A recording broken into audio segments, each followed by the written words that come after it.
The December wind howled through downtown Chicago as Marcus Thompson pulled his worn coat tighter, the cold seeping through the thin fabric like icy fingers. At 35, his weathered hands told the story of countless nights spent cleaning office buildings, his calloused palms evidence of a life lived paycheck to paycheck. The glittering towers around him seemed to mock his struggle, each lit window representing a world he'd never belonged to. But tonight, as he walked past the exclusive Lakeshore District, something would change everything. The Sterling Mansion stood like a fortress of wealth against the December sky, its Victorian architecture commanding respect from everyone who passed. Marcus had walked this route for 3 years, ever since he'd taken the night shift at the Meridian Tower just 6 blocks away. He'd never paid much attention to the massive homes that lined the street, their grandeur a painful reminder of everything he'd lost. 5 years ago, his life had been completely different. He'd been a successful architect with a loving wife, Sarah, and their twin children, Michael and Emma. The name still made his heart skip a beat every time he heard it. The fire had started in their small suburban home on a night just like this one, an electrical fault, the investigators had said. By the time Marcus had awakened to the smell of smoke, the flames had already consumed the hallway leading to the children's room. He tried desperately to reach them, suffering severe burns to his arms and chest, but the structure had collapsed before he could save his family. Sarah and the twins had perished in the blaze, leaving Marcus with nothing but survivor's guilt and the haunting memory of their screams. Inside the Sterling mansion, 6-year-old Emma Sterling sat by her bedroom window, her dark eyes scanning the street below with an intelligence that seemed far beyond her years. While other children her age played with dolls and toy cars, she spent her evenings reading advanced mathematics books and solving puzzles that challenged teenagers. Her brilliant mind was matched only by her gentle heart, and she possessed an unusual ability to sense people's emotions with startling accuracy. Every night at precisely 11:15, Emma watched the same man walk past their house. His shoulders were always hunched against the cold, his pace steady, but somehow heavy, as if carrying an invisible weight. She didn't know why, but something about him fascinated her. Tonight she pressed her small hand against the cold glass, wondering who he was and where he was going so late. Emma's mother, Victoria Sterling, at 27, had built an empire that most people twice her age could only dream of. Her tech company had revolutionized data security, making her one of the youngest female CEOs in the Fortune 500. But success had come at a price: long hours, endless meetings, and precious little time with the one person who mattered most, her daughter. Victoria moved through their expansive home with efficient grace, checking her watch as she climbed the stairs to Emma's room. Another late business dinner had kept her away longer than she'd intended. Guilt gnawed at her as she knocked softly on her daughter's door. Emma didn't turn from the window as her mother entered. "That man is out there again, walking alone in the cold. Why does he always look so sad?" Victoria followed her daughter's gaze to the solitary figure making his way down their street. She'd never paid attention to him before. People from all walks of life passed through this neighborhood: delivery workers, service staff, security personnel, the invisible workforce that kept their privileged world running smoothly. He lost someone, Emma said with that uncanny certainty that sometimes unnerved Victoria. Someone he loved very much. Victoria gently guided Emma away from the window. "It's bedtime, sweetheart. You have school tomorrow." As Emma reluctantly climbed into bed, Victoria couldn't shake the strange feeling that had come over her. Her daughter's intuition was something she'd learned not to dismiss. But tonight she had more pressing concerns: the quarterly board meeting, tomorrow the new security protocol implementation, the merger negotiations with their European partners. The life of the mysterious man walking past their house couldn't be further from her mind. The next evening, the temperature dropped another 10 degrees and the weatherman warned of the season's first heavy snowfall approaching. Marcus pulled his threadbare coat tighter as he made his way through the biting wind. His shift had been particularly grueling tonight. A burst pipe on the 40th floor had meant hours of mopping and emergency cleanup. As he approached the Sterling mansion, something was terribly wrong. Orange light flickered behind the tall windows, and the acrid smell of smoke filled his nostrils. His heart began to race as the traumatic memories flooded back. But this time something was different. This time he could do something about it. The flames were spreading rapidly through the mansion's lower level, having started in what appeared to be the kitchen. Marcus scanned the street: no fire trucks, no sirens, no sign that anyone had called for help yet. His phone was dead, the battery drained from the cold. The neighboring houses stood dark, their wealthy occupants likely away on winter holidays. A child's voice cut through the crackling flames. Help, somebody help me. The sound froze Marcus's blood, transporting him instantly back to that night 5 years ago. Without thinking about his own safety, without considering the trauma that fire had caused him, he sprinted toward the burning building. The front door was already engulfed in flames, so he grabbed a garden stone and smashed through a ground floor window. The heat hit him like a physical blow, instantly bringing back every nightmare he'd fought to suppress. But somewhere above the crackling flames, he heard it again, a child's cry for help. Marcus covered his nose and mouth with his shirt and began navigating through the smoke-filled mansion. The opulent furniture and expensive artwork meant nothing now, just fuel for the hungry flames.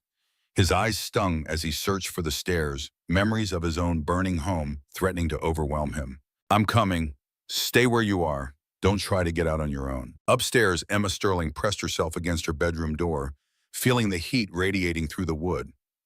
The smart home system had malfunctioned, locking her inside instead of releasing the doors as it was supposed to during emergencies. Victoria was at another late business dinner across town, completely unaware that her world was literally going up in smoke. Emma heard the man's voice cutting through her fear. Something about it felt familiar, safe though she'd never heard it before. Her exceptional intuition, the same gift that helped her solve complex problems, told her that this stranger was someone she could trust completely. Marcus reached the second floor, his lungs burning from the smoke, his eyes streaming tears that had nothing to do with the flames. The hallway stretched before him like a tunnel of fire, and at the end he could see a door with light seeping from underneath. That had to be where the child was trapped. He ran through the flames, feeling the heat sear through his clothes and into his skin. The pain was excruciating, bringing back every moment of agony from his own burns 5 years earlier. But he kept running, driven by a force stronger than fear, stronger than trauma, stronger than self-preservation. When he reached Emma's door, he found it wouldn't budge. The electronic lock glowed red, its circuits likely damaged by the fire. I'm right here, sweetheart. Stand back from the door. Marcus used his shoulder as a battering ram, channeling all his fear and determination into breaking through. On the third try, the door splintered open, and he found himself face to face with a small girl huddled by the window, her dark eyes wide with terror, but remarkably calm for a 6-year-old facing such danger. She looked up at him with an expression that stopped his heart cold.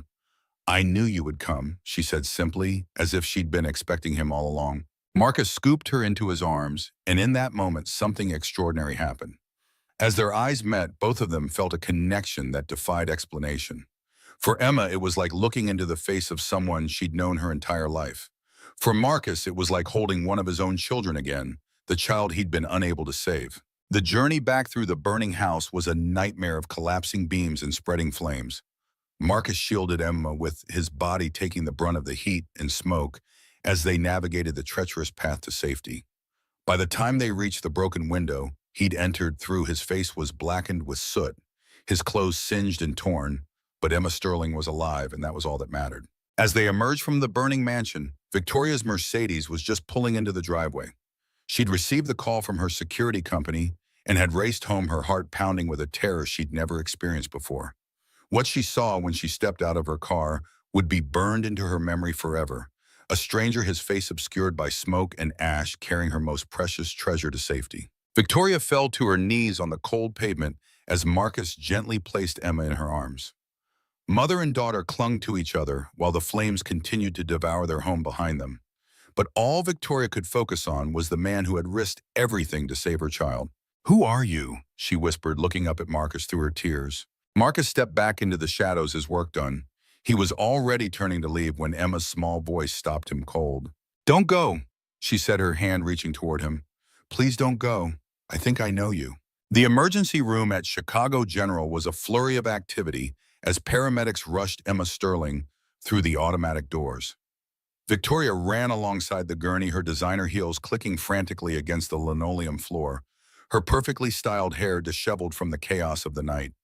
Emma, despite her ordeal, remained remarkably composed, her bright eyes constantly scanning the room as if searching for someone specific. Dr. Patricia Walsh assured Victoria that Emma would be fine. She had minor smoke inhalation, but her vitals were stable. The man who saved her got her out before any serious damage could occur.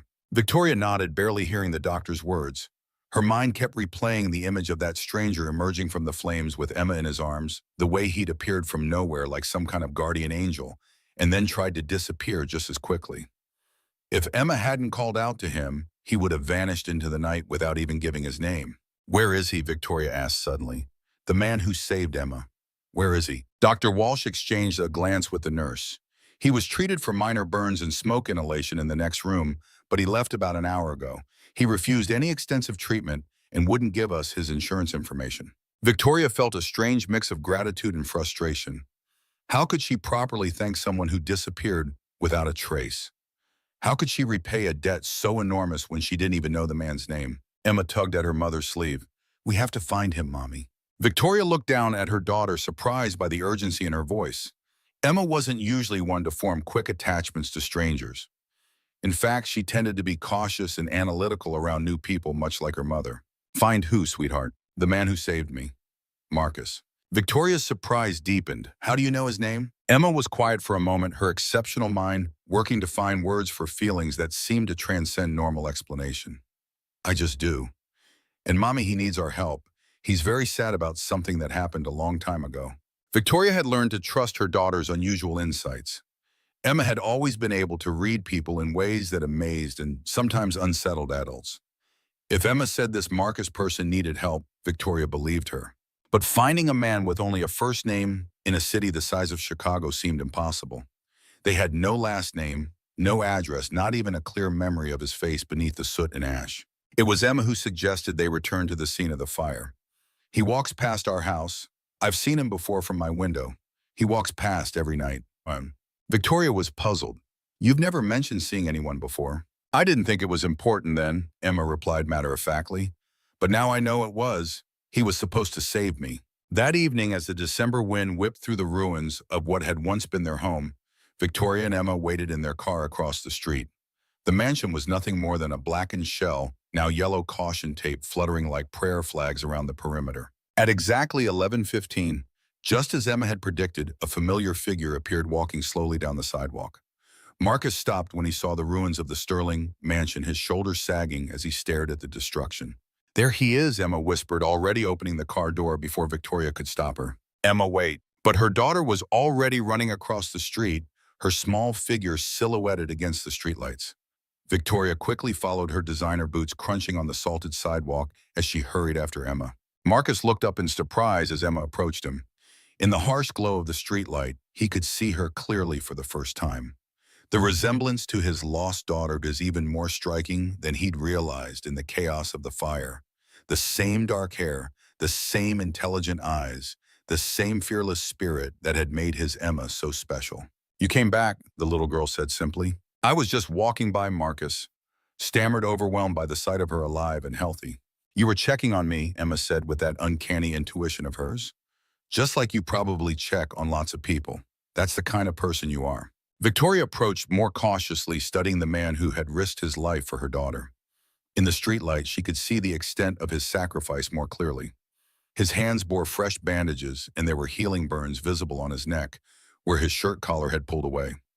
His face, while no longer blackened by soot, showed the strain of someone who had pushed himself far beyond normal human limits. Mr. Victoria began extending her hand. "Thompson, Marcus Thompson," he replied, accepting her handshake with obvious reluctance. "Mr. Thompson, I owe you everything. My daughter is my whole world and you saved her life. Please let me repay you somehow. Let me help you." Marcus shook his head firmly. "I don't want anything. I'm just glad Emma's safe." The use of her daughter's name surprised Victoria. She was certain it hadn't been mentioned during their brief encounter at the fire. "How did you know her name?" Marcus froze, realizing his mistake. The truth was too complicated, too painful to explain to strangers. How could he tell them that he'd had a daughter named Emma?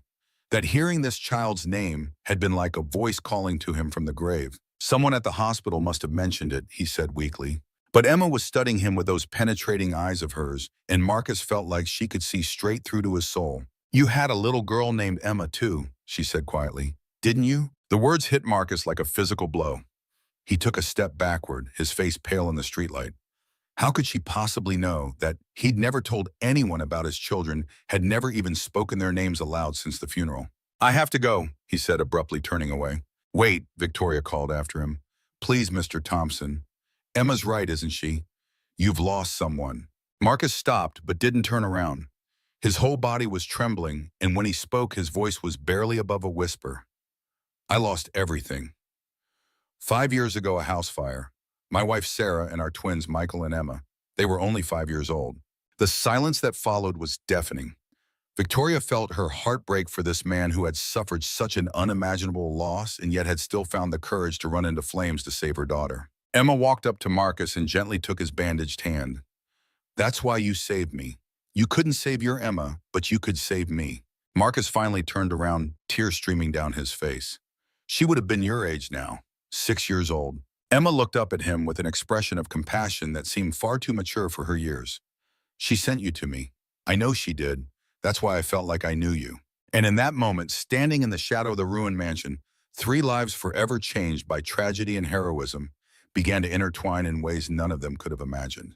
The coffee shop on Milwaukee Avenue had become an unlikely meeting place for 3 souls bound together by fire and fate. Victoria had insisted on treating Marcus to breakfast, though he'd initially protested that he needed to get some sleep before his night shift.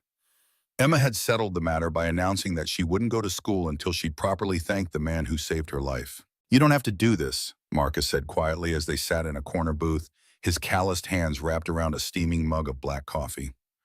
I'm not used to this kind of attention. Victoria studied him across the table, noting the way he kept his eyes downcast, the careful distance he maintained even in conversation.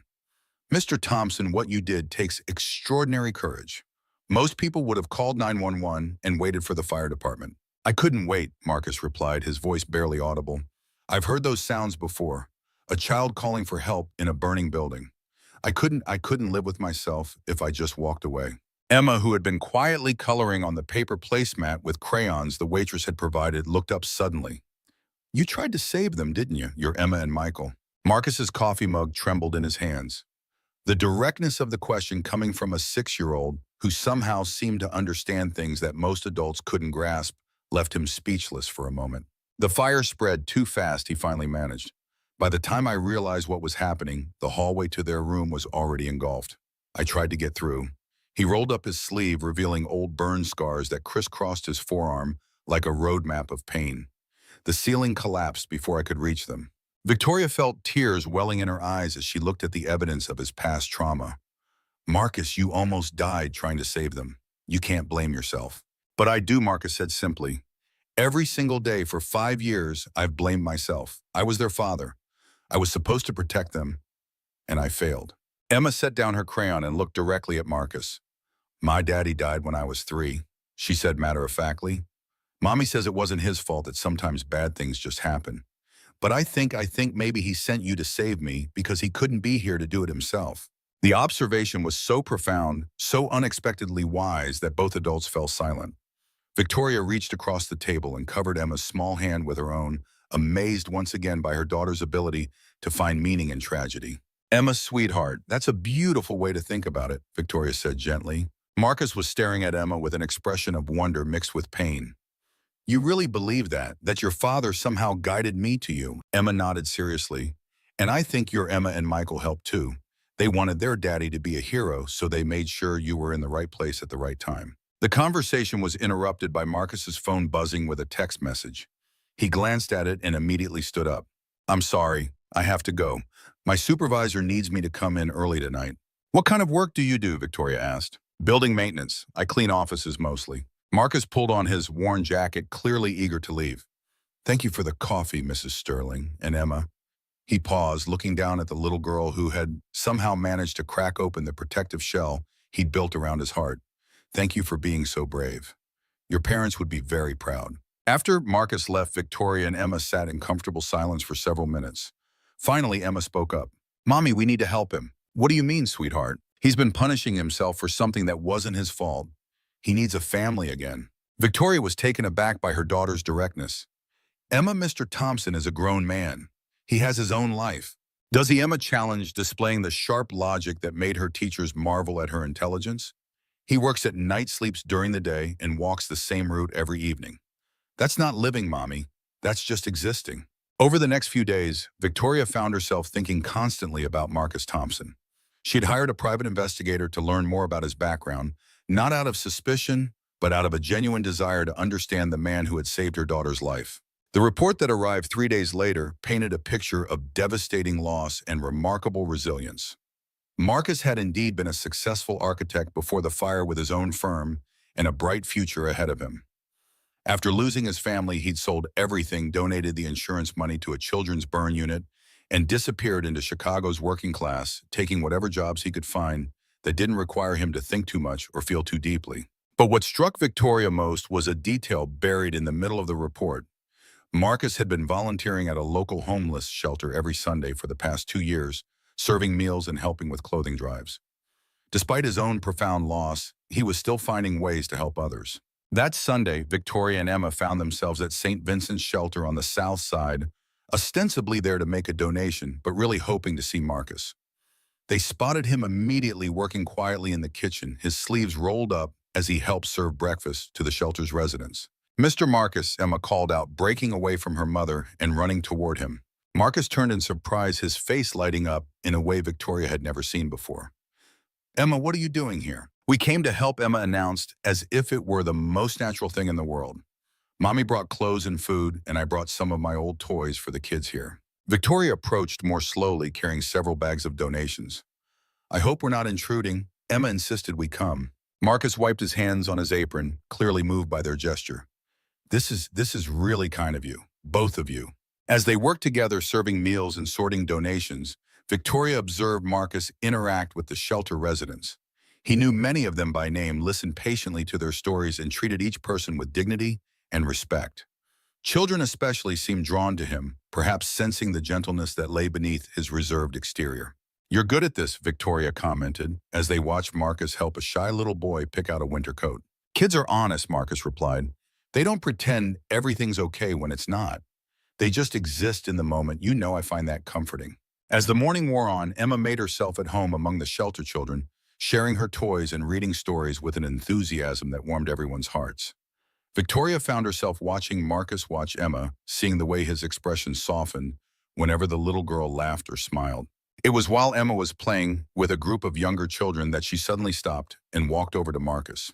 "Can I ask you something?" "Of course." "Do you think your Emma would want you to be sad forever?" The question hit Marcus like a lightning bolt. He knelt down to Emma's eye level, his voice thick with emotion. I, I never really thought about it that way." "Well, I think she'd want you to remember her by being happy sometimes.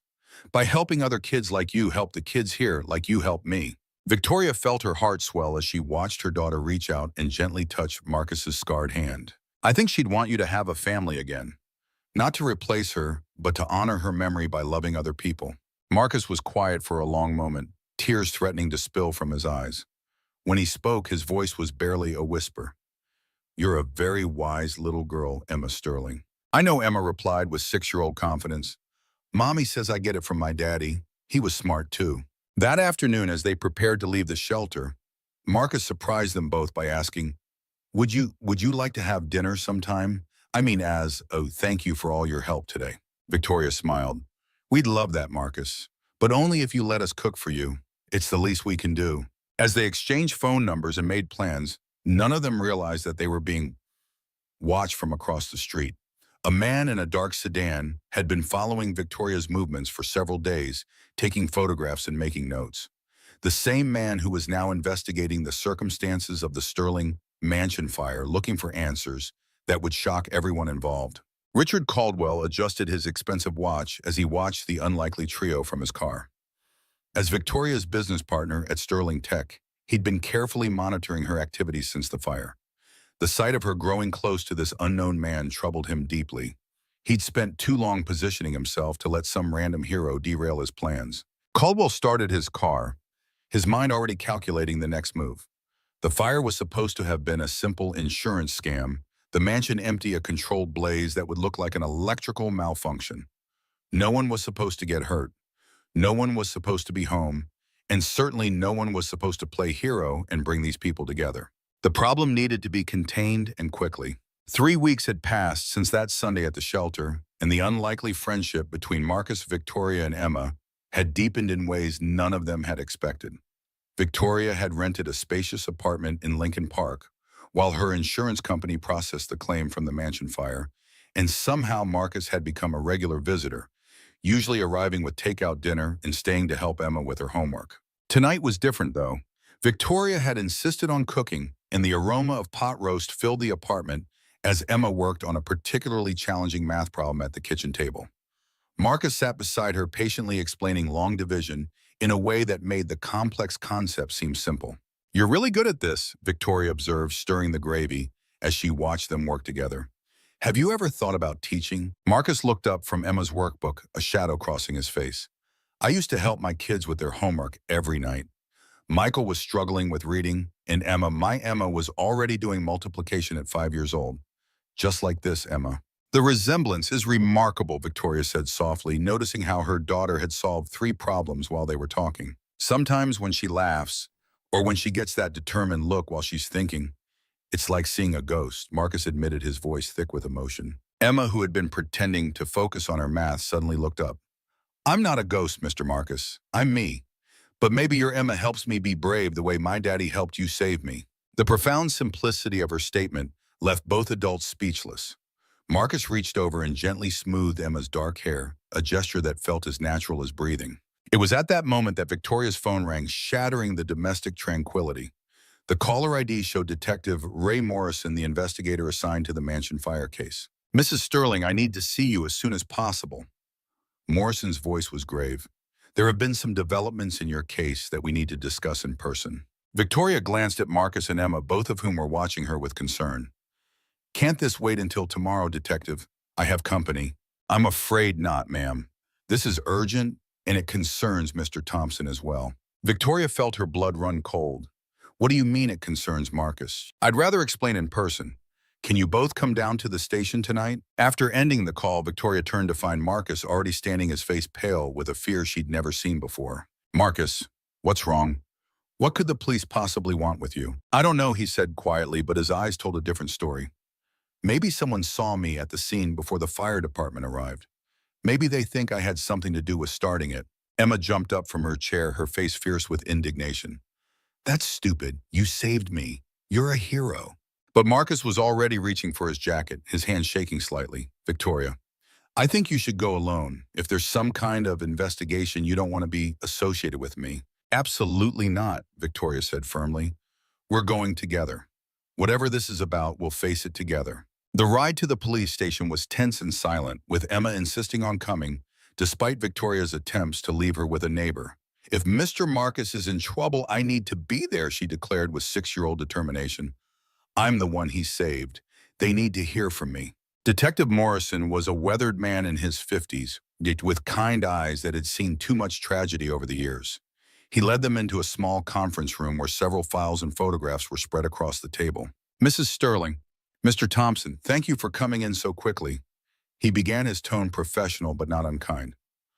"I'm going to be direct with you both because this situation is more complex than any of us initially realized." He picked up a photograph from the table, a surveillance image from a traffic camera showing Marcus walking past the Sterling mansion approximately 30 minutes before the fire was first reported. "Mr. Thompson, this image shows you in the vicinity of the Sterling residence at 10:47 p.m. on the night of the fire. The first 911 call came in at 11:23 p.m. Morrison's eyes met Marcus's steadily. "Can you explain why you were in that neighborhood so much earlier than you initially indicated?" Marcus felt the room spinning around him. I walk that route every night after work. I must have passed by earlier in my usual walk." "Your usual route, according to your employer, takes you directly from the Meridian Tower to your apartment in Pilsen. The Sterling mansion is 6 blocks out of your way." Morrison pulled out another document. "We've also discovered that you've been walking past that specific house every night for 3 years, always at approximately the same time." Victoria turned to stare at Marcus, confusion and hurt evident in her eyes. "Marcus, is that true? You've been walking past my house for 3 years." Marcus couldn't meet her gaze. The truth was too complicated, too painful to explain. How could he tell her that he'd been drawn to that house because sometimes on clear nights, he could see Emma's silhouette in her bedroom window, and for just a moment, he could pretend his own daughter was still alive? "There's more." Detective Morrison continued, spreading additional photographs across the table. "These are images from the fire scene analysis. The fire started in the kitchen, but the pattern of burn damage suggests it may not have been accidental." Emma, who had been sitting quietly beside her mother, suddenly spoke up. "Someone started the fire on purpose." We believe so, Emma Morrison replied gently. And we think whoever did it knew that your mother was supposed to be at dinner that night, but might not have known you were home. Victoria felt sick. Are you saying someone tried to burn down my house thinking it would be empty? That's exactly what I'm saying. And Mr. Thompson, your presence in the area 30 minutes before the fire, combined with your intimate knowledge of Mrs. Sterling's nightly routines, has raised some questions. What kind of questions Victoria demanded, though part of her was beginning to piece together the implications. Morrison pulled out a thick file. Mrs. Sterling, have you ever heard the name Thompson Sterling Architecture? Victoria's face went white. That was my late husband's firm, David Sterling's company. But it closed after he died. Actually, it was a partnership, Morrison corrected gently. David Sterling and Marcus Thompson were business partners for 7 years. They built some of the most prestigious buildings in Chicago together. The room fell into stunned silence. Marcus finally looked up, his eyes filled with anguish. Victoria, I can explain. You knew my husband. Victoria's voice was barely a whisper. You knew David and you never told me. Emma was looking back and forth between the adults, her sharp mind working to process this revelation. Mr. Marcus, did you know my daddy? Marcus closed his eyes, the weight of 3 years of deception crushing down on him.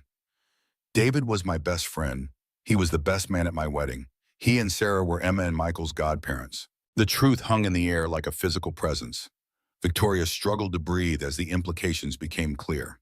The night David died, the car accident, you were supposed to be with him. We were supposed to drive to the Milwaukee project site together, Marcus confirmed, his voice breaking.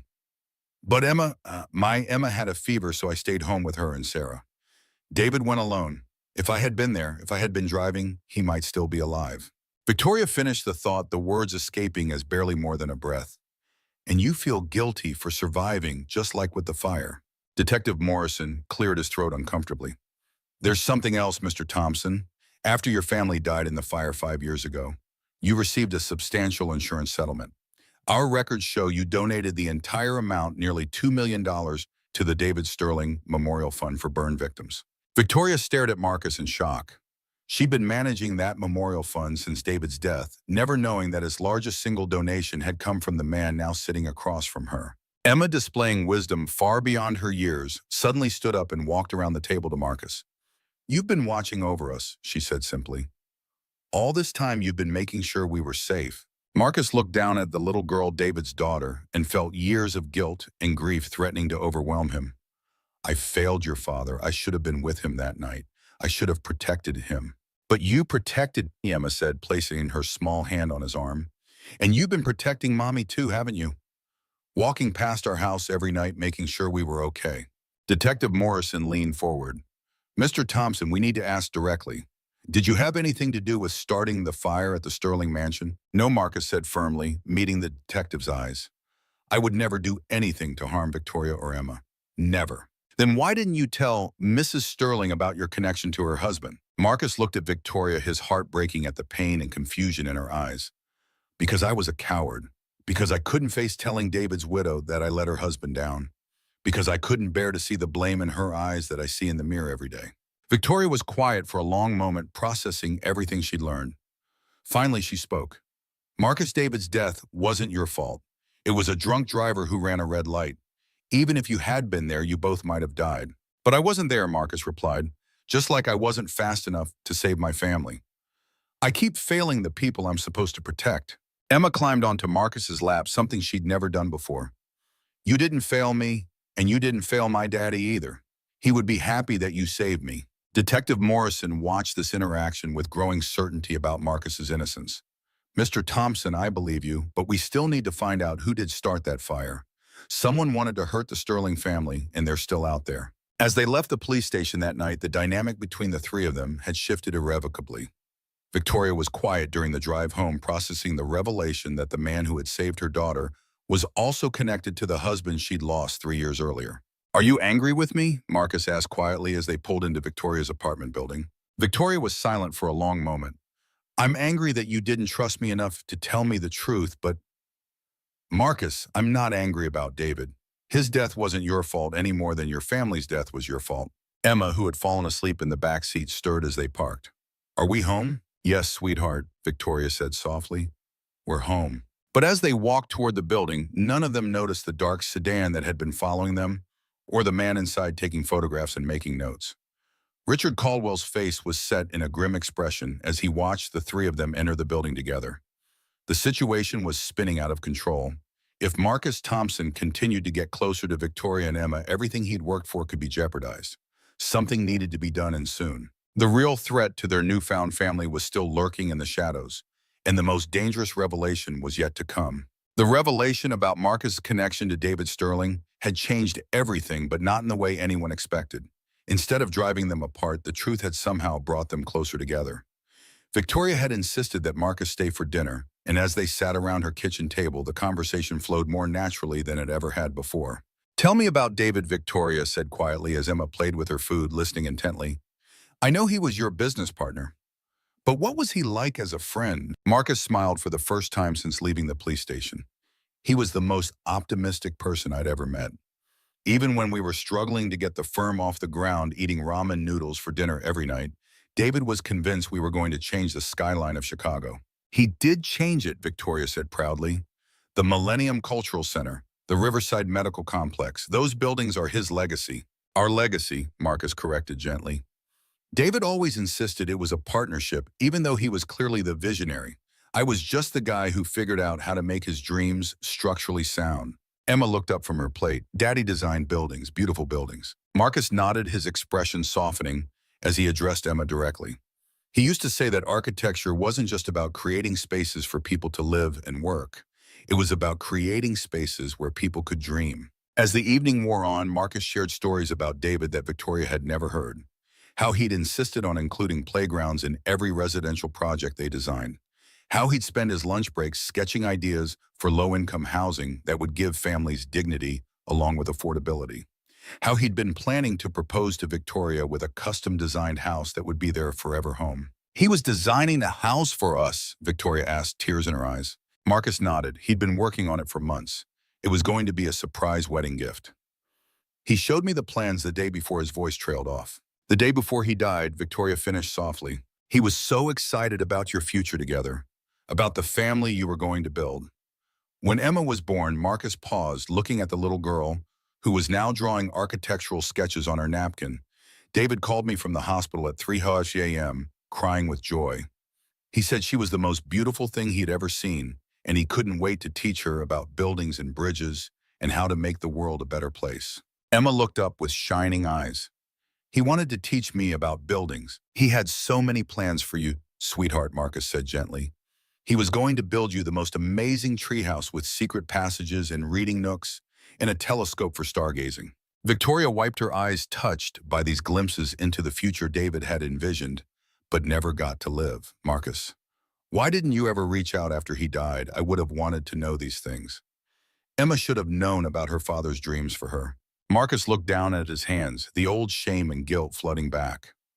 "I tried to come to the funeral, but when I saw you standing there holding Emma looking so lost, I couldn't face you. I knew that if I had been in that car with David, maybe I could have prevented the accident. Maybe he'd still be alive. Or maybe you both would have died," Victoria pointed out. "Marcus' survivor's guilt is something I understand. After David died, I blame myself for letting him drive alone that night. I blame myself for not insisting he take a different route. I blame myself for being at home with Emma instead of going with him." Emma, who had been listening to this exchange with the serious attention she gave to all important matters, suddenly spoke up. "Maybe Daddy died so that Mr. Marcus would be here to save me from the fire." Both adults stared at her, stunned by the profound simplicity of her observation. "I mean," Emma continued, warming to her theme, "if Daddy hadn't died, then Mr. Marcus wouldn't have lost his family, and then he wouldn't have been walking past our house every night, and then he wouldn't have been there when I needed him." Victoria felt a chill run down her spine. "Emma, that's a very grown-up way to think about it. Sometimes bad things happen, so good things can happen later," Emma said matter-of-factly. "Like when my hamster died and I was sad, but then we got Snowball, and Snowball is the best cat ever." Marcus laughed despite himself, amazed by the child's ability to find meaning in tragedy. "You're absolutely right, Emma. Sometimes the worst things lead to the best things." Their conversation was interrupted by Victoria's phone ringing. Detective Morrison's name appeared on the screen, and Victoria felt her stomach drop. "Detective, it's pretty late. Is everything all right?" Morrison's voice was tense. "Mrs. Sterling, I need you and Mr. Thompson to come back to the station immediately." We've made an arrest in your arson case, and there's something you both need to hear." 30 minutes later, they were back in the familiar conference room. But this time, Detective Morrison was not alone. A woman in her 40s sat beside him, her face drawn and her eyes red from crying. "Mrs. Sterling, Mr. Thompson, I'd like you to meet Linda Hawthorne. She's been working as a domestic contractor for several high-end insurance companies in the Chicago area." Victoria looked confused. "I don't understand. What does this have to do with the fire?" Linda Hawthorne looked up, her voice shaking as she spoke. "Mrs. Sterling, I started the fire at your house. I'm the one responsible." The room fell silent. Marcus felt his blood turn to ice while Victoria stared at the woman in complete shock. "Why?" Victoria whispered. "Why would you do such a thing?" Linda began to cry. "It wasn't supposed to hurt anyone. The intelligence I received said you were at a business dinner and would be out all evening. Your daughter was supposed to be at her grandmother's house for the weekend." "Miss Hopam, what intelligence?" Detective Morrison asked sharply. "My employer told me that the house would be empty.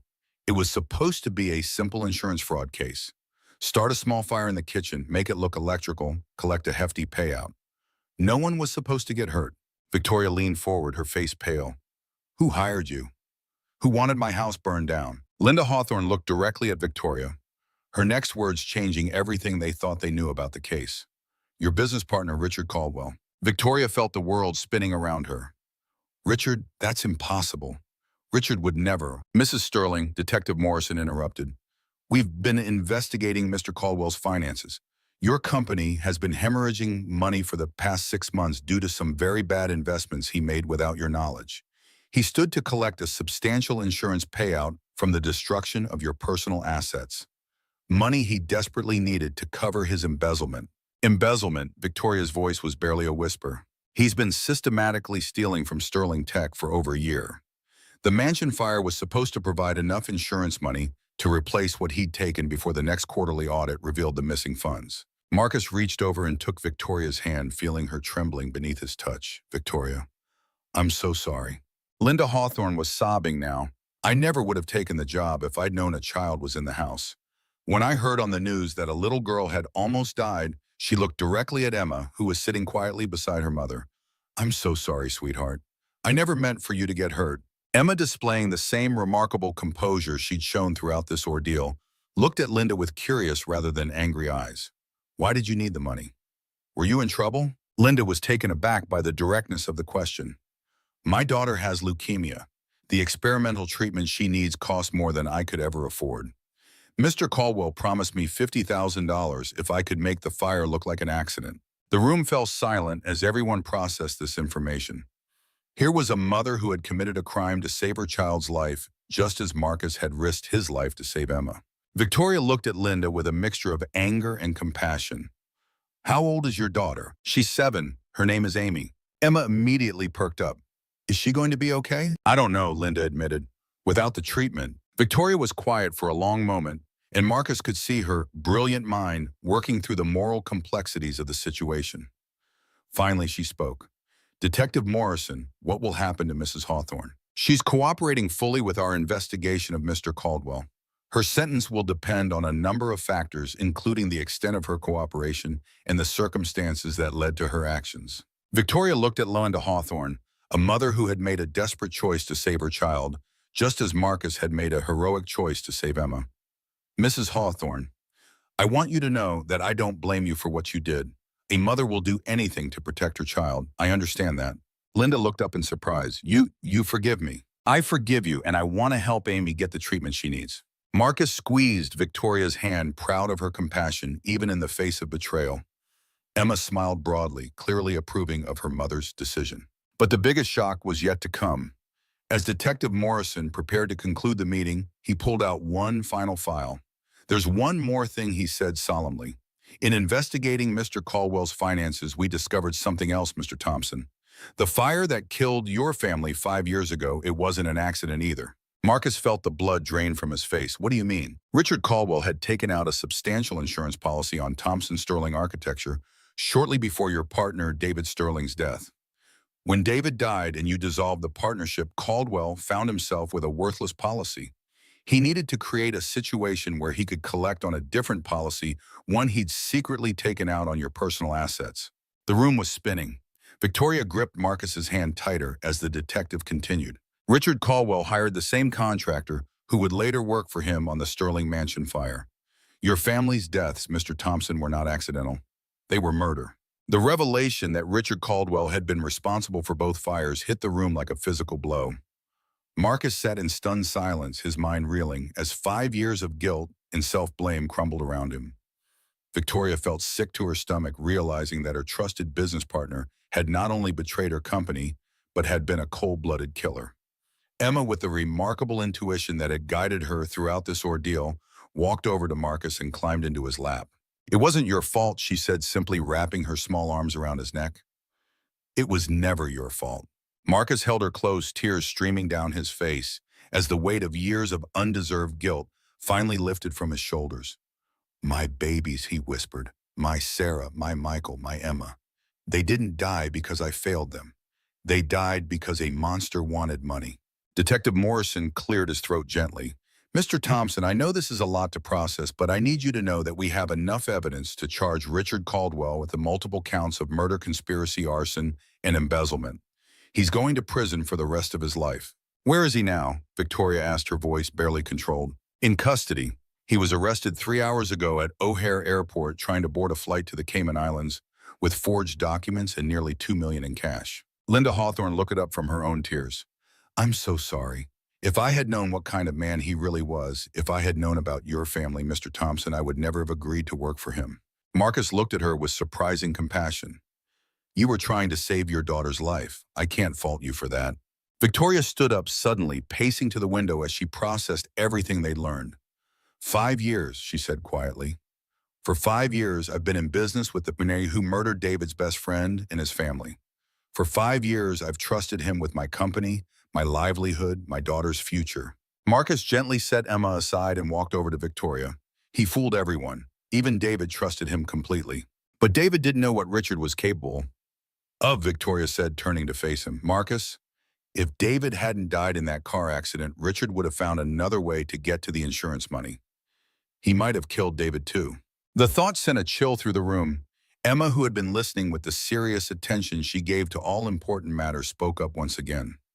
So Daddy's accident saved him from being murdered. Detective Morrison nodded grimly. It's entirely possible, miss. Caldwell's financial records show he was already in deep debt from gambling 3 years ago around the time of your father's accident. If David Sterling had lived, he would have eventually discovered the missing money and exposed Caldwell's crimes. Victoria sank into her chair, overwhelmed by the twisted connections between past and present. So Richard killed Marcus's family out of greed and then tried to kill Emma and me for the same reason. But he failed, Emma said firmly. He failed because Mr. Marcus was there to save me.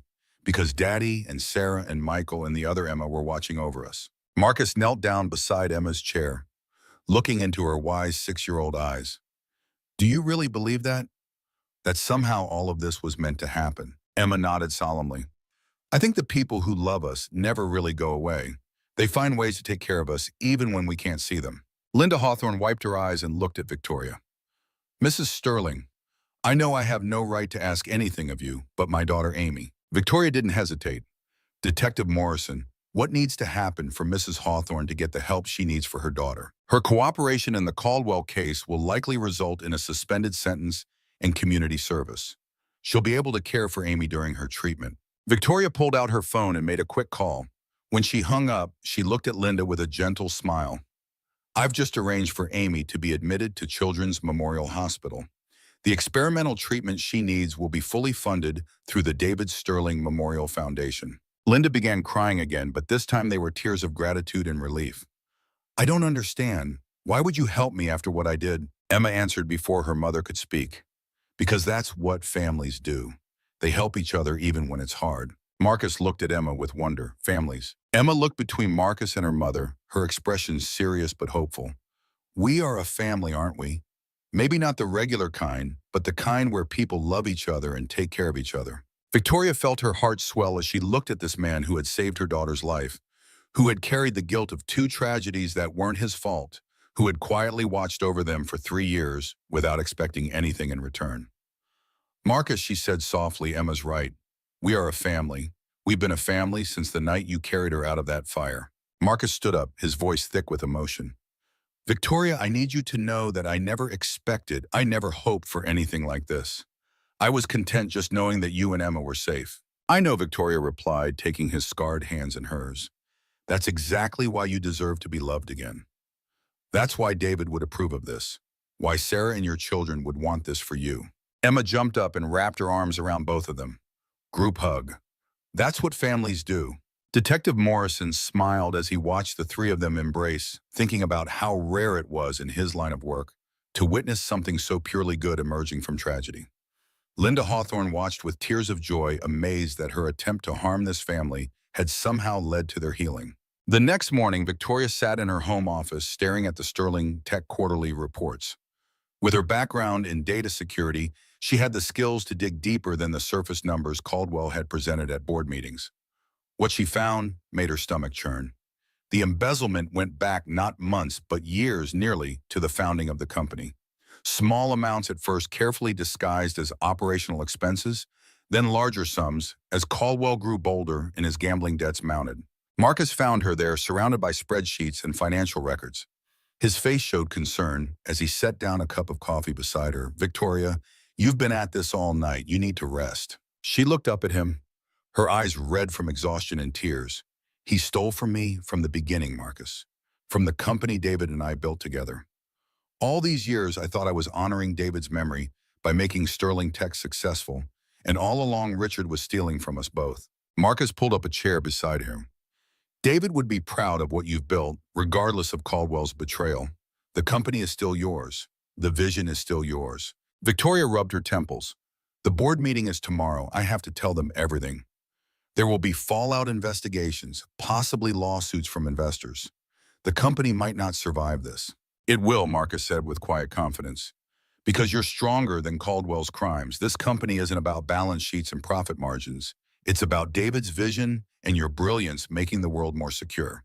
That hasn't changed. She looked at him, drawing strength from his steadfast belief in her. When did you become so wise? His smile was tinged with sadness. When you lose everything, you start to see what really matters. It's not the numbers on a spreadsheet. It's the people we love and the difference we make. Victoria reached for his hand, a gesture that had become natural between them. Will you come with me tomorrow to the board meeting? Marcus hesitated.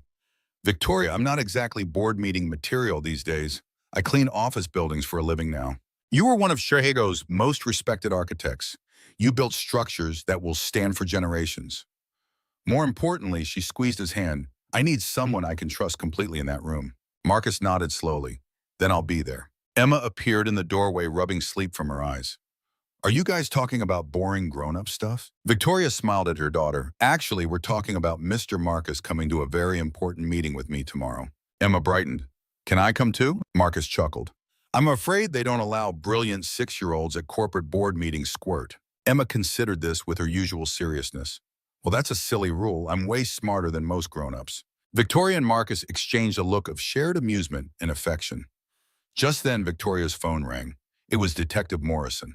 Mrs. Sterling, I thought you should know. Richard Caldwell has been officially charged with 27 counts, including 4 counts of first-degree murder, 2 counts of attempted murder, multiple counts of arson, fraud, and embezzlement. The district attorney is seeking maximum sentences on all counts. He'll never get out of prison. Victoria closed her eyes, relief washing over her. Thank you, Detective. There's something else, Morrison added. In light of the new evidence, the insurance company has expedited your claim for the mansion fire. The check should arrive today. That's good news, Victoria said, though money seemed insignificant compared to everything else that had happened. After ending the call, she looked at Marcus and Emma, both watching her with concern. They caught him, she said simply. He's going to pay for what he did to all of us. Emma nodded with satisfaction. Good. Now he can't hurt anyone else. Later that day, as promised, a courier arrived with the insurance check, a sum substantial enough to rebuild the mansion several times over. Victoria stared at the amount, feeling strangely disconnected from it. This was supposed to be Caldwell's payoff, she said to Marcus as they sat on the couch together. Now it just feels tainted somehow. Marcus understood immediately. Then don't use it for yourself. Use it to help others. Victoria looked at him, an idea forming. What if we used it to rebuild, but not the mansion? What if we created something new? Something that would honor both our families? What do you have in mind? Marcus asked. Victoria's eyes shone with purpose. David's dream was to create spaces where people could dream, wasn't it? And you've been volunteering at St. Vincent's Shelter for years. What if we built a center for families in crisis? A place where children who've lost parents or homes could find safety and healing. Marcus felt his heart expand with admiration and something deeper. You'd use your insurance money for that. David's plans for our dream home are still out there somewhere, Victoria said softly. You said you saw them. Marcus nodded. I have them. I kept them all these years. I couldn't bear to throw away his last great design. Then let's use them, Victoria said, her voice growing stronger with conviction. Not for a private mansion, but as the foundation for a place of healing. David's vision reimagined to help children like Emma and Michael, families torn apart by tragedy. We could call it the Phoenix Center Rising from the Ashes. Marcus stared at her, overwhelmed by the perfect symmetry of it all. It would be the most fitting memorial for both our families, a place where tragedy becomes transformation. The next morning, dressed in his best suit, the only one he'd kept from his architect days, Marcus accompanied Victoria to the Sterling Tech board meeting. The room fell silent as they entered, curious glances directed at the unfamiliar man accompanying their CEO. Victoria stood at the head of the table, her posture radiating strength and determination, despite the turmoil of the past weeks. Ladies and gentlemen of the board, she began before I addressed the current situation with Richard Caldwell. I'd like to introduce Marcus Thompson. Some of you may recognize his name as the co-founder of Thompson Sterling Architecture, the firm my late husband David built before his death. Marcus is here today not only as David's former partner, but as someone who has recently become an important part of my life and Emma's. Marcus nodded respectfully to the board members, feeling strangely calm despite the high-powered company. He'd once been comfortable in rooms like this, presenting designs to Fortune 500 clients and city planning commissions. It felt like returning to a language he'd once been fluent in, but had deliberately forgotten. Victoria didn't sugarcoat the situation. She laid out the full extent of Caldwell's crimes, the embezzlement that had drained millions from the company coffers, the attempt to cover his tracks by burning down her home, and most shockingly, his connection to the fire that had killed Marcus's family 5 years earlier. The board members sat in stunned silence as the magnitude of Caldwell's betrayal sank in. Victoria finished by outlining her plan for moving forward: a complete forensic audit, transparent communication with shareholders, and a restructuring of the company leadership to prevent any similar abuse of trust in the future. One of the older board members, a man who had been skeptical of Victoria's leadership since she took over after David's death, cleared his throat. Mrs. Sterling, this is a devastating blow to the company's reputation. The shareholders may call for new leadership in light of these oversights. Victoria's gaze was unflinching. The only oversight was trusting a man who betrayed not only this company, but basic human decency. I built Sterling Tech from the ground up alongside my husband. I know every line of code in our security protocols, every client relationship, every strategic initiative. If the shareholders want someone who understands this company's core mission better than I do, they're welcome to look. But they won't find anyone. Marcus watched her with pride, seeing the steel beneath her polished exterior. This was the woman David had fallen in love with, brilliant, uncompromising, and absolutely fearless when protecting what she cared about. Another board member spoke up. What about the insurance money from your home?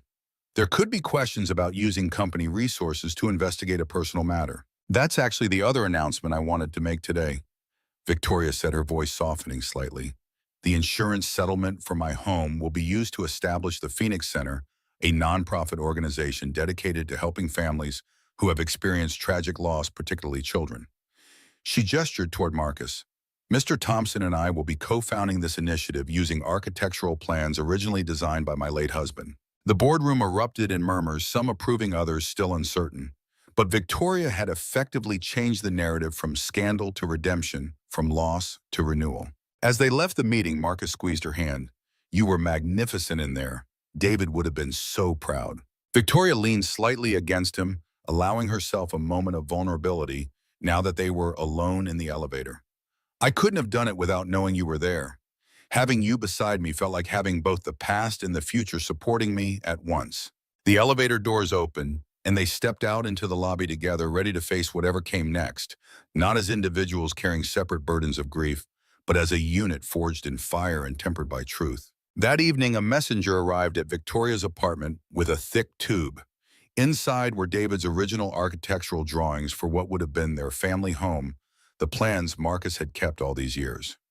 Victoria, Marcus, and Emma spread them across the dining room table, marveling at the beauty and vision evident in every line. "It's perfect," Victoria whispered, tracing her finger along the elegant curves of what would have been their living room. David always said that homes should be designed from the inside out, beginning with how people would live and love in the space, not how it would look from the street. Marcus nodded, memories flooding back of late nights spent with David refining designs over cheap beer and expensive dreams. These were his best work. He broke every conventional rule, but with such purpose and vision that it created something revolutionary instead of chaotic. Emma studied the drawings with the same intense focus she applied to her mathematics books. "Could we make this room bigger?" she asked, pointing to what had been designated as a children's playroom. "If this is going to be for lots of kids, they'll need more space." Marcus smiled at her practical insight. "You know, Emma, you might have an architect's eye. That's exactly the kind of adjustment we'd need to make." Victoria watched them bend over the plans together. The man who had been her husband's best friend and the daughter who had never known her father connected by a shared vision and an intuitive understanding of space and purpose. In that moment, she felt David's presence more strongly than she had in years, not as a ghost or a memory, but as a living legacy manifested in the people he had loved. "Can I help design it?" Emma asked, her eyes bright with excitement. "I could draw the play areas and the gardens." Marcus exchanged a glance with Victoria, who nodded encouragingly. "I think that's a wonderful idea, Squirt. Every great building needs many minds to make it perfect." Emma beamed at them both. "It's going to be the best building ever. It'll help sad people feel better just like we're helping each other feel better." Victoria pulled her daughter close. "That's exactly right, sweetheart. That's exactly right." Outside, the first snow of winter began to fall, covering Chicago in a blanket of pristine white. Inside, warmed by purpose and newfound connection, three people who had each lost everything were discovering that endings could become beginnings, that ashes could nourish new growth, and that families could be forged by choice as well as blood. The Phoenix Center would rise not just from the ashes of the Sterling Mansion, but from the ashes of multiple tragedies, transformed through love and vision into something healing and whole. And in that transformation lay redemption for them all. 6 months passed in a blur of activity. Spring arrived in Chicago, melting the last vestiges of winter and bringing new life to the city. The Phoenix Center was no longer just an idea sketched on paper, but a reality taking shape on the cleared grounds where the Sterling Mansion once stood.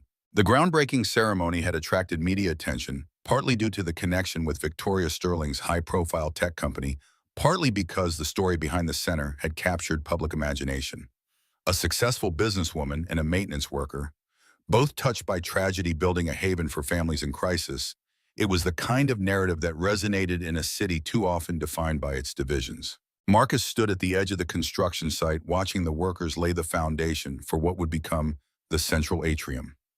After years of cleaning buildings designed by others, he now found himself back in his element, collaborating with a team of architects to bring David's vision into a new form.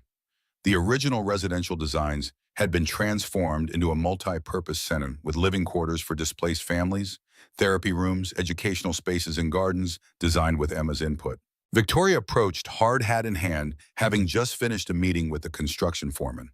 "The crew says we're ahead of schedule," she said, her eyes bright with the satisfaction of progress. "The structural supports will be complete by next week." Marcus nodded, feeling the swell of pride mixed with a peculiar sense of homecoming. "It's strange being on this side of a project again. I'd forgotten how it feels to watch something you have only seen on paper start to take physical form." Victoria studied his face, noting the new energy that had gradually replaced the haunted look he'd worn when they first met. "You were meant for this, Marcus. Creating spaces that shelter and heal, it's who you are." A comfortable silence fell between them, the kind that only grows between people who no longer need constant words to communicate. Their relationship had deepened over the months, transitioning from mutual support through trauma to something more profound. Neither had rushed to define it, content to let it unfold naturally in the shadow of their shared past and emerging future. Emma raced toward them from the site office where she'd been examining the latest set of blueprints, her face flushed with excitement. "They changed the playground design just like I suggested. The spiral slide now connects directly to the treehouse section. Marcus laughed, lifting her up to see over the construction barriers.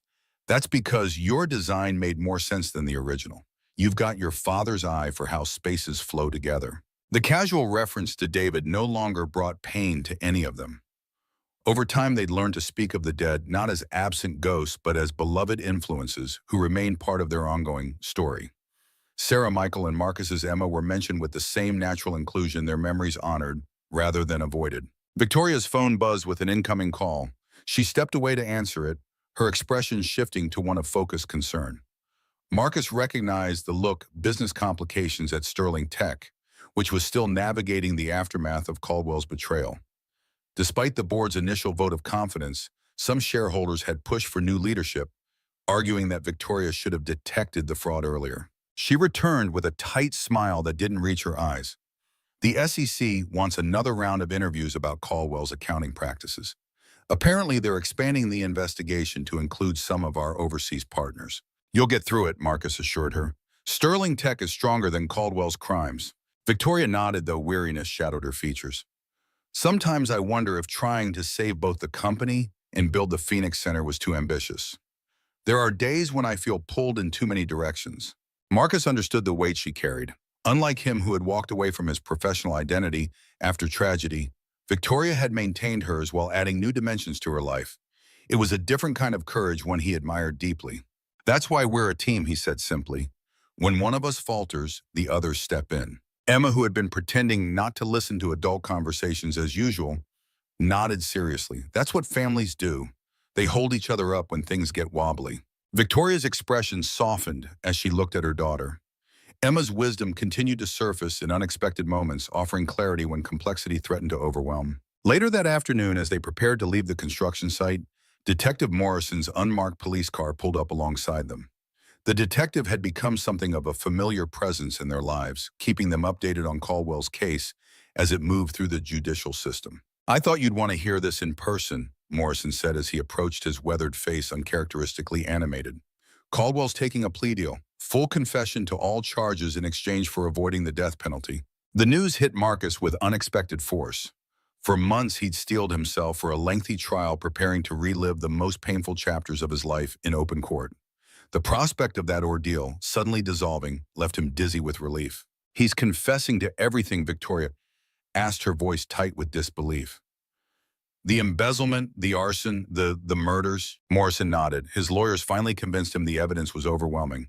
Between Mrs. Hawthorne's testimony, the financial records, and the forensic re-examination of both fire scenes, they knew they couldn't win at trial. He'll serve consecutive life sentences without possibility of parole. Victoria closed her eyes, briefly absorbing the finality of it. So there won't be a trial, we won't have to testify. No trial, Morrison confirmed. It's over. Emma, who had been listening intently, looked up at Marcus. Does that make you happy or sad? The question caught him off guard. Both, I think. I wanted him to face what he did in front of everyone, but I'm relieved we don't have to go through a trial. His voice grew quieter, meant only for Emma. Trials make you relive the worst moments over and over. Sometimes justice doesn't need to hurt the survivors to be real. Emma considered this with her usual seriousness. So the bad man is going to jail forever, and we can just keep building our Phoenix. That's exactly right, Squirt, Marcus replied, ruffling her hair gently. Detective Morrison stayed for a while longer, filling them in on the details of the plea arrangement. Before leaving, he handed Marcus a small evidence bag containing what looked like charred metal. We found this during the re-examination of your home site.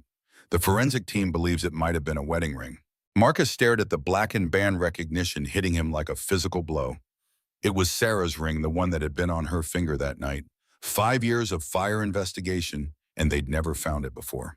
His hands trembled as he accepted the bag, emotions surging through him in waves, grief for what was lost. Gratitude for this small piece returned. Thank you, he managed, his voice rough with feeling. Morrison nodded, understanding in his eyes. Sometimes we get to close circles, even if it takes years. Take care of each other. You've built something rare here, a family born from ashes. That doesn't happen often in my line of work. After Morrison left, Victoria gently placed her hand on Marcus's arm, offering silent support as he gazed at the recovered ring. Emma, with her uncanny intuition, slipped her small hand into his other hand and stood quietly beside him. I think she wanted you to have it back, Emma said finally. You're Emma's mommy. She wanted you to know it's okay to be happy again. Marcus knelt down to Emma's eye level, the evidence bag clutched carefully in his hand. How do you know just what to say? Emma shrugged, her expression both childlike and ancient.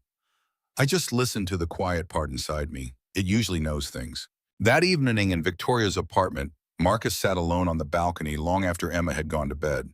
The evidence bag lay open on the small table beside him, Sarah's ring cleaned and restored as much as possible. In the quiet darkness, he found himself speaking to her as he hadn't done in years. I miss you every day, he whispered to the night sky. You and the kids. But I'm learning that loving you doesn't mean I have to stay broken forever. The ring caught the faint light from the street below, the gold still visible beneath the scars of fire. Marcus picked it up, feeling its weight in his palm, lighter than he remembered, yet somehow containing the gravity of his past life. Victoria appeared in the doorway, hesitating before joining him. She'd given him space with his memories, understanding his need for this private communion. Is it okay if I sit with you? Marcus nodded, making room for her on the small bench. I was just talking to Sarah, telling her about us, about Emma, about the Phoenix. Victoria didn't find this strange. She'd had countless one-sided conversations with David over the years, especially in the early days of raising Emma alone. What would she think of all this? Marcus considered the question with genuine reflection. She'd approve. Sarah always said life was for the living. After her mother died when she was young, her father shut down completely. She promised herself she'd never let grief become a prison if something happened to her. Her voice would be right here saying, Marcus Thompson, don't you dare use me as an excuse to stop living. Victoria smiled, imagining this woman she'd never met but felt connected to through their shared love for the man beside her. David would say something similar, though probably with more architectural metaphors. Life isn't meant to be preserved like a museum piece. It's meant to be renovated and expanded. They sat together in companionable silence, two people who had navigated the terrible geography of loss and emerged changed but undefeated on the other side. After a while, Marcus placed Sarah's ring back in its protective case and closed it gently. I'd like to bury this at the Phoenix Center, he said quietly. Under the memorial garden, not as a way of burying the past, but as a foundation for the future. Sarah would like knowing she's part of something that helps other families heal. Victoria's eyes shimmered with tears in the dim light. That's beautiful, Marcus. We could have a private ceremony, just the three of us. The three of us, Marcus repeated the words, carrying a weight beyond their simple meaning. Our unlikely family. Victoria leaned her head against his shoulder, a gesture of both giving and receiving comfort. We should probably talk about that, about us. What we are to each other. What we want to be. Marcus turned slightly to look at her, the woman who had somehow become essential to his existence after years of emotional solitude. I know what I want, but I've been afraid to say it. Afraid it's too soon or too complicated, or that I'm betraying memories that still feel sacred. Victoria met his gaze directly. Love isn't a limited resource, Marcus. It doesn't diminish. When it's divided, it multiplies. David taught me that when Emma was born. I didn't love him any less because I now loved her too. My heart just expanded to hold them both. Marcus took her hand, his calloused palm against her smoother. One different lives that had found common ground. I love you, Victoria. You and Emma both. I didn't expect it, didn't look for it, and certainly didn't think I deserved it. But here it is anyway. Victoria's free hand moved to cup his cheek, her touch gentle but sure. And we love you. Not as a replacement for what we lost, but as the gift we found in the midst of tragedy. Emma told me weeks ago that we should just be a regular family, not just a helping each other family. Marcus laughed softly, imagining Emma's matter-of-fact declaration. That kid misses nothing. So where do we go from here? Victoria asked, her practical nature emerging even in this emotional moment. Marcus took a deep breath, gathering courage he'd thought lost in the fire years ago. I think we build something new together, not erasing what came before, but honoring it by creating something neither of us thought possible again. If you'll have me, I want to be Emma's second father. I want to wake up beside you every morning. I want us to finish the Phoenix Center and then find the next challenge together. Victoria's answer came not in words, but in the way she leaned forward to kiss him tentatively at first, then with growing certainty. When they finally pulled apart, her eyes were bright with emotion and determination. Then let's build that life, architect, one day at a time. The weeks that followed brought changes both subtle and profound.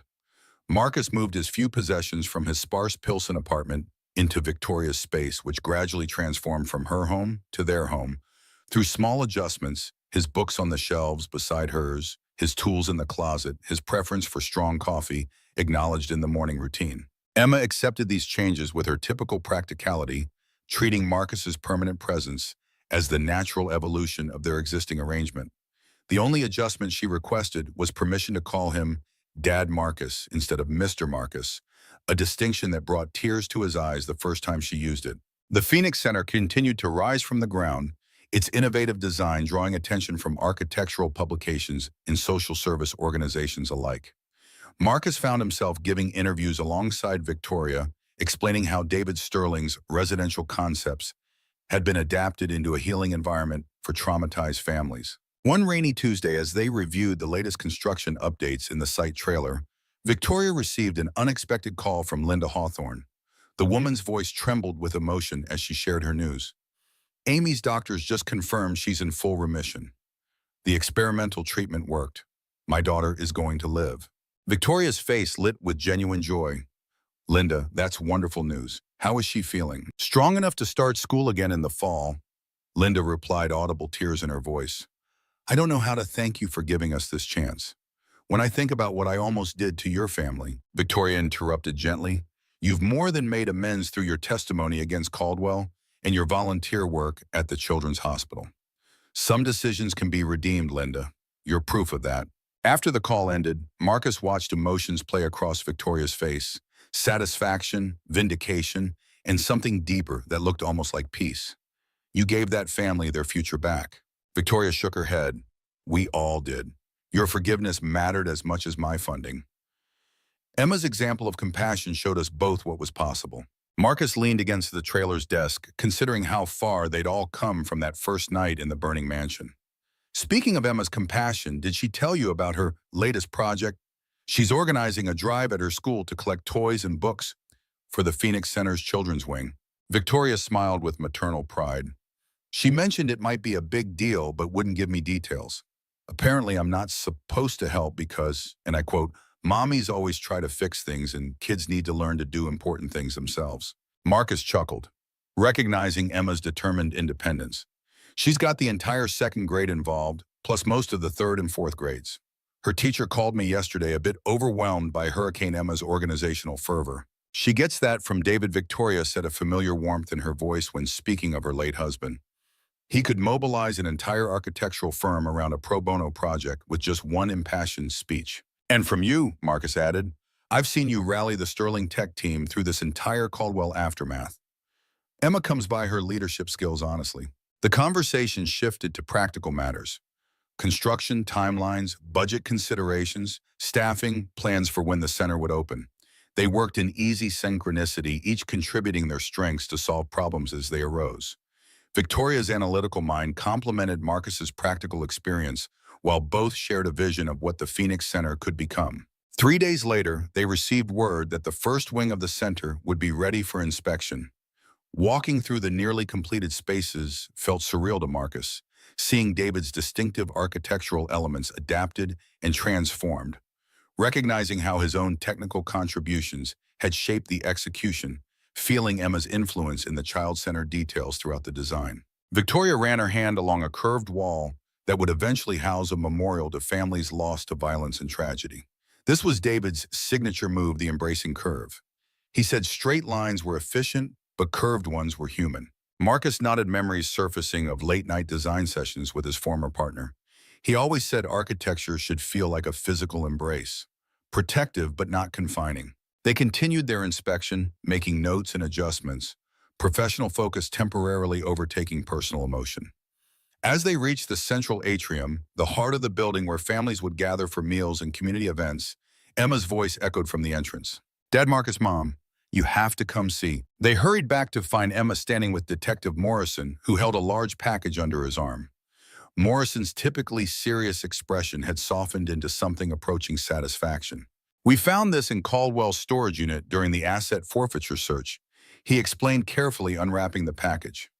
I thought it belonged here rather than in an evidence locker. Inside was a framed architectural drawing, unmistakably David's work, with his distinctive style and signature in the corner. It showed a treehouse complex unlike anything Marcus had ever seen, with multiple connected platforms. secret passageways reading nooks, and a small observatory dome with a telescope mount. For Emma S., when she is ready to touch the stars, love Daddy. The inscription in the corner made Victoria gasp softly, her hand moving to cover her mouth. Emma stared at the drawing, her fingers hovering just above the glass as if afraid to touch it. Daddy made this for me. Morrison nodded gravely. It was dated just 2 days before he died.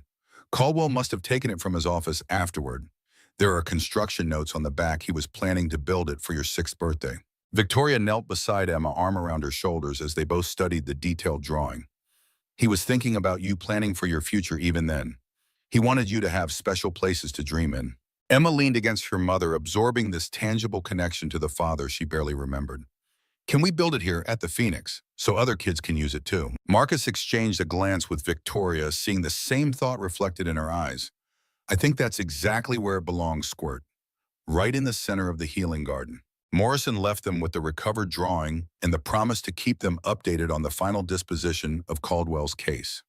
After he departed, the three of them stood together, studying David's last gift to his daughter, now transformed into a gift for many children yet to come. Victoria traced the intricate details with her finger, professional appreciation mixing with personal emotion. This is pure David practical magic. Marcus nodded, recognizing his friend's unique approach in every line. He never just built things, he created experiences. This isn't just a treehouse. It's an invitation to explore, to imagine, to feel safe while adventuring. Emma looked up at them both, her expression thoughtful. If we build this at the Phoenix, it's like Daddy will be helping other kids too, right? Even though he can't be here. Exactly right, sweetheart, Victoria affirmed, smoothing Emma's hair. That's how we keep people with us even after they're gone, by continuing their work, their love, their vision. The treehouse became an integral part of the Phoenix Center's final design, a central feature of the healing gardens built exactly as David had envisioned it, but sized to accommodate multiple children. Marcus oversaw its construction, personally feeling David's presence in every angle, and joined honoring his friend's last design with meticulous attention to detail. On a warm Saturday in early September, 6 months after breaking ground, the Phoenix Center prepared for its grand opening. The completed complex stood as a testament to transformation, rising from the ashes of tragedy to offer shelter and healing to families facing their own darkest hours. Victoria surveyed this crowd, gathering for the ribbon-cutting ceremony. Board members from Sterling Tech, potential donors, social service professionals, media, representatives, and most importantly, the first families who would be served by the center's programs. Among them stood Linda Hawthorne and her daughter Amy, now healthy enough to attend school and play like any other 7-year-old. Marcus joined her at the podium, his hand steady at the small of her back, a subtle gesture of support before she addressed the assembled guests. Emma stood between them, vibrating with importance in her new dress chosen specifically for the occasion. As Victoria welcomed the guests and explained the center's mission, Marcus found himself reflecting on the journey that had brought them to this moment. 1 year ago, he had been walking alone through the cold Chicago night, haunted by the ghosts of his past and blind to the possibility of a future. Now he stood beside the woman he loved and a child who had claimed him as her second father, preparing to open a center that would help other families navigate the terrain of tragedy and recovery. After Victoria concluded her remarks, Emma stepped forward to the microphone, her small voice carrying surprising authority across the gathered crowd. The Phoenix Center is named after a bird that comes back to life from ashes. My daddy designed buildings that made people happy, and now Dad Marcus has helped me make Daddy's ideas even bigger to help lots of people who are sad like we were. A hush fell over the audience as Emma continued her simple eloquence, more powerful than any practiced speech. When bad things happen, sometimes we think we'll be sad forever. But then we find new people to love, and they don't replace the people we lost, they just make our hearts bigger. Marcus felt Victoria's hand slip into his squeezing tightly as Emma delivered her unplanned address. Together they watched this remarkable child who had brought them together, who had somehow instinctively understood the healing power of connection when adults were still lost in grief. Today we're opening our Phoenix, Emma concluded, with the certainty of a natural orator. It's for everyone who needs to remember that after the fire comes new life. The applause was immediate and heartfelt, many eyes damp with tears as Emma returned to stand between Victoria and Marcus. Victoria leaned down to whisper something in her daughter's ear, words of pride that made Emma beam with pleasure. The official ribbon cutting followed, with all three of them holding the ceremonial scissors together, a family united in purpose.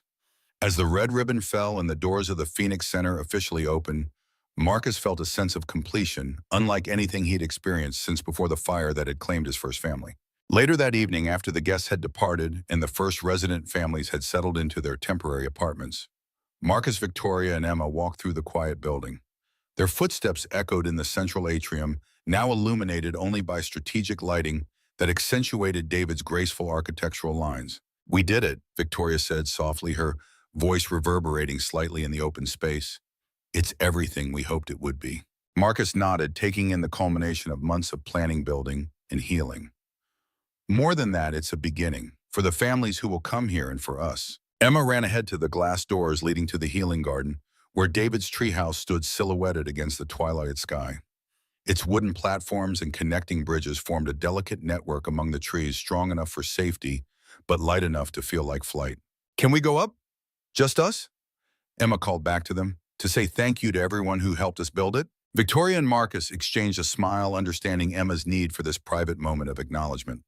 "Of course, sweetheart. Lead the way." They followed Emma through the garden to the treehouse entrance, climbing the gently sloping ramp that made the structure accessible to all children, regardless of physical ability. At the highest platform, they found the small observatory dome, its retractable roof open to reveal the emerging stars above Chicago's skyline. Emma settled herself on one of the cushioned benches, patting the spaces beside her for Victoria and Marcus to join her. "This is my favorite spot in the whole Phoenix. You can see forever from here." Marcus looked up and the darkening sky where the first stars were becoming visible despite the city's light pollution. "Your dad knew exactly what he was doing when he designed this. It's the perfect place for dreaming." Victoria leaned back, her shoulder touching Marcus's as they both flanked Emma. She rarely spoke about what she wanted for her future, so focused was she on the present needs of the center and on maintaining Sterling Tech's stability. But now in this quiet moment, she allowed herself to look ahead. "We should get married here, under these stars." Marcus turned to her, surprise and joy flooding his expression. "Here in the treehouse." Emma bounced excitedly between them. "Yes, right here. And I can be the flower girl and the ring bearer." Victoria laughed, the sound carrying into the open air above them. "Well, I was thinking more in the garden below, but the treehouse works too. What matters is that we make it official, this family we've built together." Marcus reached across Emma to take Victoria's hand, the circle of connection complete. "From the ashes of what we lost, we found something I never thought possible again. I'd marry you anywhere, treehouse, garden, courthouse, mountaintop. Just name the day." "How about the anniversary of the fire?" Emma suggested, her practical mind making connections that startled both adults. "That way the day won't just be sad anymore. It'll be happy too." Victoria and Marcus exchanged a look over Emma's head, part amazement, part reverence for this child's wisdom. "Out of the mouths of babes," Victoria murmured. Marcus nodded slowly, considering the symmetry of Emma's suggestion. "Transforming the darkest day into one of light, it's perfect, just like the Phoenix itself." They sat together in the growing darkness, a family forged through fire and rebuilt through love, watching as more stars appeared in the velvet sky above Chicago. Below them stood the Phoenix Center, ready to help other families find their way through tragedy toward healing. Around them, the treehouse created by a father for the daughter he wouldn't live to see grow up now offered shelter and perspective to all three of them. A soft breeze moved through the leaves surrounding their perch, carrying with it the promise of autumn and new beginnings. Marcus closed his eyes briefly, allowing himself to feel the presence of those they had lost, Sarah, Michael, his Emma and David, not as ghosts that haunted, but as beloved influences that had shaped them all. When he opened his eyes again, he found Victoria watching him with understanding in her gaze. "They're with us," she said softly, "not in a sad way anymore, but as part of our foundation." Marcus nodded, emotion tightening his throat. "They always will be. And now we build on that foundation for ourselves and for others who need to find their way back from ashes." Emma nestled between them, looked up at the stars now filling the sky. "Do you think they can see us?" "From up there." Marcus followed her gaze upward, considering his answer carefully. "I think they see us in the way that matters most. They see that we've found joy again, that we're helping others, that we're honoring their memory by living fully." Victoria wrapped her arm around Emma, drawing her close. "They gave us gifts. We carry forward your father's vision, Marcus's family's love. Those gifts live in how we love each other and how we help others rebuild their lives." Emma nodded, satisfied with this answer. "Then we should help even more people. Maybe build more Phoenixes in other cities." Marcus chuckled at her boundless ambition. One step at a time, Squirt. First we make this one work. Then we see about expanding. Victoria's eyes met his over Emma's head, a shared vision taking shape between them. She's not wrong, though. What we've created here could be replicated. There are families in crisis everywhere who need this kind of integrated support. The practical architect in Marcus emerged automatically calculating possibilities. We could develop a template adaptable to different locations and needs. Create a network of Phoenix centers, each serving its community while sharing resources and knowledge. Emma beamed up at them both, clearly delighted that her suggestion was being taken seriously. See, we're already planning the next big thing. That's what families do. They dream together. Victoria and Marcus couldn't help but smile at her enthusiasm and wisdom beyond her years. Yes, Emma, Marcus agreed, that is exactly what families do. They dream together, they build together, and they rise together even from the ashes. As night fully descended over Chicago, the three of them remained in their treehouse sanctuary planning their shared future under the watchful stars. Below them, the Phoenix Center stood as testament to the power of transformation, how the worst tragedies could, with time and love, become the foundation for new beginnings. In the distance, the city lights twinkled like earthbound stars, each one representing lives untouched by their personal story, yet connected in the universal experience of loss and recovery, destruction and rebuilding, endings and beginnings. Tomorrow would bring new challenges, families to counsel systems, to establish a wedding to plan. But tonight was for appreciation of how far they had come from that winter night when fire had once again altered the course of their lives. This time, however, the fire had not taken. This time it had given connection, purpose, and family, rising from what once seemed nothing but ashes and end. Marcus's architect's eye took in the structure surrounding them, solid yet graceful, protective yet open to the sky. David's final design stood as his legacy, transformed by Marcus's technical expertise and Victoria's vision for healing, brought to life for Emma and countless other children who would find refuge here in years to come. In that moment, Marcus understood that buildings were more than materials assembled according to plans. They were physical manifestations of human intention, to shelter, to connect, to inspire, to heal. The Phoenix Center embodied the best of what architecture could be, not just a space to occupy, but a place to transform lives. As Emma began to doze between them, Victoria gently stroked her daughter's hair. Ready to head home, she asked softly. Marcus looked at his two loves, then at the center spreading out below them, and finally at the star-filled sky above. I am home, he answered simply. Right here with you both. I'm already home.